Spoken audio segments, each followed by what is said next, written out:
નમસ્કાર ખેડૂત મિત્રો, ગજાનંદ ફર્ટિલાઇઝર ધંધુકા વતી આપ સૌ ખેડૂત મિત્રોનું હાર્દિક સ્વાગત કરું છું। આજે આપણે ધંધુકા તાલુકાના ધોળી ગામની અંદર આવ્યા છીએ એક જીરુનો પાક નિદર્શન માટે થઈ। આપણે આ ગામની અંદર ઘણી બધી અધર વેરાયટી અને બહુ મોટા જીરાનું વાવેતર થાય છે। તો જેડી સીડ્સનું આપણે જેન્સી 555 વેરાયટી વવડાવી છે। એ 18 વીઘાનો પ્લોટ છે, એક સમાન જીરું છે। આપણે ખેડૂતના મુખે સાંભળશું કે આ જીરું એમને કેવું લાગે છે અને શું એમનું કહેવાનું થાય। તો રસિકભાઈ, આ જીરું જે તમે વાવ્યું જેન્સી 555 આ કેવું લાગે તમને અત્યારે? અમને બધી વેરાયટી કરતા બહુ સરસ લાગે છે। ત્રણ પાણીનું જીરું છે આ।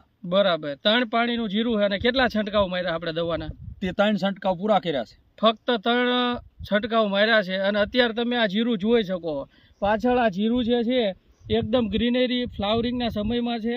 હાઇટ બાઇટ બહુ સારી છે। જમીનના પ્રમાણમાં આપણે જોવા જઈએ તો આ જીરુંનો ગ્રોથ પણ સારો છે। તો તમે બીજા ખેડૂતોને શું કહેવા માગશો કે આ જેન્સી 555 જીરુંનું વાવેતર કરવું કે નહીં? હા, બરોબર। પ્લસ હવે વાત રહી ઉતારાયની, તો આના માટે થઈ આપણે બીજો વિડીયો ફરીવાર મૂકશું કે ભાઈ આમાં પ્રોડક્શન કેવું આવે છે। અત્યારની કંડિશને જીરું બહુ સારું દેખાય છે।